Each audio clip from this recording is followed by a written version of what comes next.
everybody, my name is Jessica Holyfield and I am your go-to Road to Kingdom dance analyst, and we are finally here. We are starting Road to Kingdom Ace of Ace with the Ace battles as well as the intro stages. So this is going to be split up into two parts for YouTube, but it's all going to be done in one go on Patreon, and you don't have to wait if you are on Patreon. So I am just so excited to just be able to start in real time. I'm just through the moon on it, and I do intend on looking at the episode as well, same day, but it'll get released later on YouTube, hopefully, if the copyright doesn't kill me. So I think without further ado, I think it's time to get started. Here we go. CRAVITY's Ace, Hyungjun. Ace of Gravity. Now I know that they have a teaser. I think he's the one that was the crying, one of our crying guys. Ho Sung Young.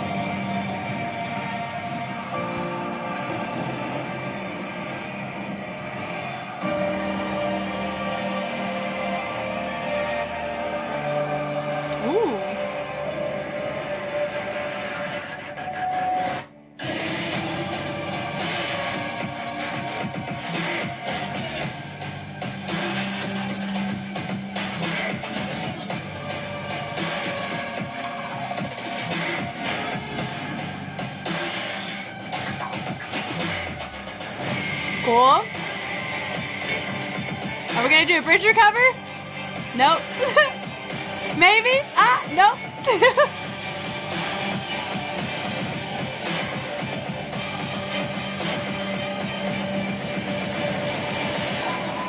Ooh.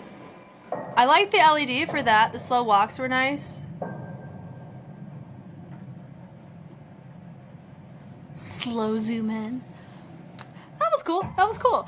And honestly, he held it down pretty well. Probably top two in content alone. Like if you take the props and all that out of it, his content was really, really nice. And how he used his prop, it was stable. I am curious how this one will place though. Because remember, I'm not the one, there's no schema of criteria here. We have to remember that. So we're going to go off of feelings. There's going to be seniority stuff that's in play. It's going to be a mix of internal feelings. They're boys. You know what I mean? It's life. It's going to happen. I don't know how he's going to score. Could he place last based on what Mnet's structuring to be? I don't know. Would I put this last? I personally don't think I would. The beginning is a smidgen awkward because it's a broken sword. But whenever he stabs it on the ground, there's nothing like dramatic about the type of track that we have that makes this feel like a moment. When normally when you see this happen in movies, you see it happen in choreography, it is a moment in and of itself. You're captivated and you're in. If anything, it felt like, oh, does that make sense? And we can't ignore that, because when you're dealing with the masses and you're dealing with people that are exposed to similar media, right, with Western or Eastern, whatever, and those are going to be some overlaps that we are in, we subconsciously have expectations. And for me, I don't have expectations of the groups within their respective teams. I hold everybody to the same standard regardless of popularity. You're all in the show. There is a certain demand that is expected of you because of the franchise that is Kingdom. Do you know what I mean? Now, what's different is this is the first Kingdom that will have a live audience. All the other kingdoms were all online. So that's a really big thing that's going to be different about this season compared to any other season that's happened. Very exciting for it. But anyway, so he presents the sword. That's totally fine. This looks fine. He comes up, he hits it. Do you see what I mean? Like, we have a moment, but based on the timbre that you hear it as, like that, he is very strong, but you have this, but it kind of had this crescendo effect versus an accented effect. And I think that was my disappointment with that. Just with that one moment though. And then also, it's really hard to keep it fixed pointed there, because that's what he has to do. He can't have it move around. So, but what ends up happening, he takes it and he ends up sliding it through. That doesn't function-wise and logistically doesn't make sense. Whenever you have something stuck like that, it's supposed to stay there, or you pull it out, not take it and slide it. Does that make sense? But also, it could be, we're in like a concrete space. If you think, okay, yeah, I have it, I'm using it to get up, that's different. But even then, you use it to get up and then you bring it back. So I think that, to me, that wasn't as believable, like this beginning. But all the other content looks great, honestly. This one's right there with the CREWONE to me, but the CREWONE, we really didn't use our prop that we had. It really felt very anticlimactic. This one here, the prop was really cool used when we got into it, but the intro was a bit underwhelming with some of the elements that we're talking about right here. It goes down. That was cool. That boom, nice little like reverb effect on the tail end of that. It goes down, up, which is nice. He does slow walk. Come on. It goes that do do do do do do. That was very nice. Very nice. And he takes it, he reads it up, boom, hit, and it goes kickball change. Come on now. He swings it up and he swings it down. So this is a very interesting choice on the cool. And his usage of prop, like how he uses it, it's not awkward. Just the beginning was, but here, no. And normally it would be when you're doing actual content with a prop that it would be really awkward. And it's actually quite the opposite, which is so fascinating to me. So he swings it down, he comes up, boom, boom, he grabs it, nice. So he hits it, that boom, boom, boom. I like that choice. That was nice. He brings it forward, he goes up, and then we do a reverse stab, and we use that to help promote a step back. Then he resends it, and he takes the arm up, and he's ending up pulsing it in. That's when the little swish, swish up, he hits it over and he grabs it, which is nice, and he brings it through, he goes up, and then he rotates it down, which is also nice. He hits it, boom, with the arm, and they take the energy, he takes it over. So I like how he hooks it underneath, and we have our moment that I like how he ends up creating this nice moment, and it goes and travels through, which I really like. He grabs, and it goes up with the accent on the tail end of that.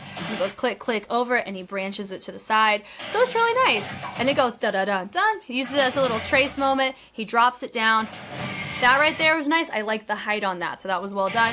He swipes it behind him, so I like that choice. He's always intentional with that choice of the sword, which is nice. He takes it, hit, and then we end up doing this mini thread over, and then he takes the leg, threads it through to go down. In my head, I'm like, are we about to do the same thing we've already kind of seen with some other groups?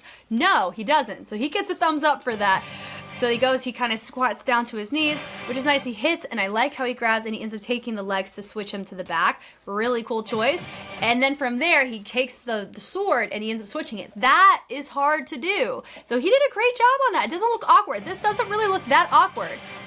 That was cool. And he takes it over and he switches it out, and he goes in, da-da-da, boom, and we accent down with the turn. He hits it over, and he goes hit, and then he lets the body drop a little bit lower. He goes out, da-da-da, and it goes high to low with the ball change. And the second time we've kind of seen that ball change sequence, but different upper body. He takes it over, he slices it, and they go down, da-da-da-da. So we're taking the leg, and we're bringing it around, taking the body, hinging it over to the side. We take it, we do a kick. There's your cartwheel. And he finishes. I like the timing of that. Good timing. And he faces back. The walking. Love when we use a really high piano note. And he looks. So that was totally fine. And I think this is the tail end of our aces. So how would I rank these? Great question. I would love to answer that. Sorry, I'm like out of frame for a second. Because, oh no, don't start that. Don't start it. Okay. So let's get into this. Who would I pick for what? I would say my top ones, I would say ONEUS is a good option to consider. I really liked his prop utilization. I go off of prop utilization as well as the choreography whenever they chose to do it. I see ONEUS being a good option. I would say Day. Day's rap was really nice based on how it was showcased here. Very well done. I also, what's another standout? Let me see. I liked my second one that happened after. Who was that? Was that... I'm trying to remember all the teams that went in the order in which they went. Oh goodness. 8 Turns was giving Artist of the Month vibe. Felt like a hybrid of a lot of those. So I can see that one scoring well. My personal, I really like ONEUS. I really like Days. The ones that I could possibly see scoring on the lower end, I can see this one because it may feel a little too predictable for Kingdom, right? Because people are going for that Kingdom vibe, or that's what it feels like. But I liked the choreo. I would say the choreography of that, I think, saved it from being last to me. I would actually put CREWONE last. And it's not because I don't know these crews. Remember, I know all these groups better than your average Joe. I have spent a lot of time sitting in this chair analyzing all these groups. So I am not unfamiliar with who I'm looking at. So I really do think that just based on what we're given specifically, because also keep that in mind, I'm not a fan of any one group. I'm an analyst. So I just go off of the information I'm given. Here, what is the respectful thing to do is look in isolation of this that we're seeing right here. I know what I know, and I know what their growth has been. I love it. but we got to look at, just on these 90 seconds that they gave me, how would I rank the aces? Just out of that. We're not even in the groups yet. And I would put ONEUS, and I would put Day probably as my top 2 spots. I would say my singer, he also did a pretty good job, but I don't know, for me it was a bit just a bit awkward personally, because of it was asking me to go too deep too soon is what it felt like, for the type of concept, for the amount of time that we were given. I also, I would say my CRAVITY performance, or crew 1, I could see in the bottom. And yes, I do know there's all this Mnet teaser stuff about, you know, CRAVITY. We have my guy, he's you know, crying.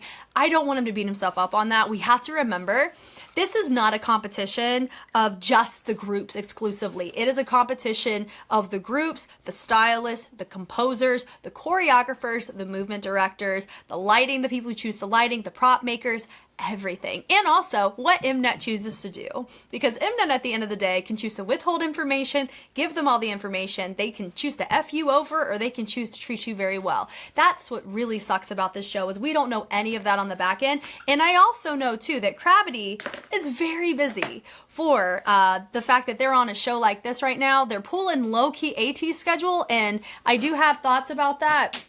I don't like groups being super active during a show like this, because it's very stressful and really quick turnaround times. So we have to remember they're human.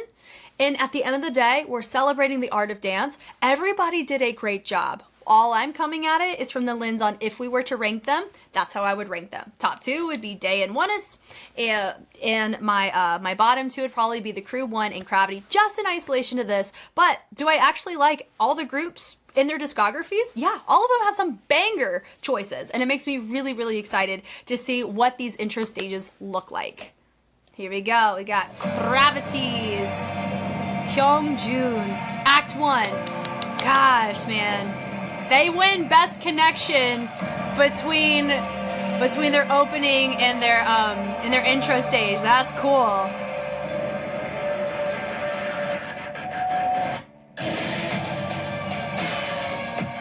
I think lighting could have helped him a lot in progressing the storyline. I feel like the lighting's not helping him, so that's on the performance director, whoever was in charge of the lighting.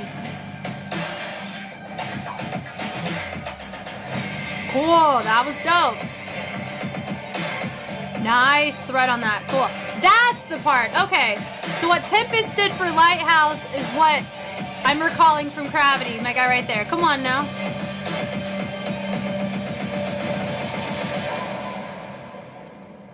And he finishes right for the freaking gate. God, that's so cool. Hey, but he looks back. Cool, we're here for it. Yeah. So, also, I don't know the criteria at all for if they had to connect their ace battle to their intro stage. I don't believe so, but I am impressed of the amount of people that chose to do it. It's cool. Maybe it's because they took a page out of the boys, and if you have an ongoing lore concept, people tend to be more invested in what you're doing or how you're structuring your stuff. I'm just being honest, like that's something that the boys really had going for them, ATs for sure, but they ingrained their own lore, which ended up backfiring on a couple of their challenges because they catered more towards their fans, which you do you. On a fan challenge, do it. But it caused the general public to become more confused, though. Does that make sense? And I think that's absolutely fine. Thank you guys for watching this with me. Some of you guys have made it all the way through from the tip top of the ACE analysis all the way through here. If you're on Patreon, more power to you. I'm shocked myself I made it through. But this makes me so excited. I hope you're excited to watch the episode with me. My goal is episode 1 will be released to the public, but all future episodes are going to be exclusive to paid members on Patreon. But I will have a group chat on Patreon. You do not have to be a paid member. It can be a free member to join and be a part of the discussions. I'd love to meet you there. Rep your fandom. I also want to hear more context. What's going on in the neck of the woods of all the fandoms? Is there any beef that's going on? Anything that's starting to stir that I can help kind of alleviate or put fires out on? I hope I was able to kind of cover some things here. But remember, I am team everyone except Mnet for this. I want everybody to grow. I want everybody to experience celebrations. I want everybody to experience, you know, growth and safe hardships. Yeah, like the challenges, I don't want to be left with PTSD like what we've had from other kingdoms. I want to be able to put my best foot forward and help be an advocate for groups. And I hope I was able to be clear or constructive, but still show that I really do care about these groups and that they are people. And at the end of the day, who freaking cares about the rankings? Did they feel good about what they did? And I want them to be able to celebrate that. So I'm excited for the discussions on all of this. You guys know me, I know you. I am Jess, and I will catch you on the flip side. Bye.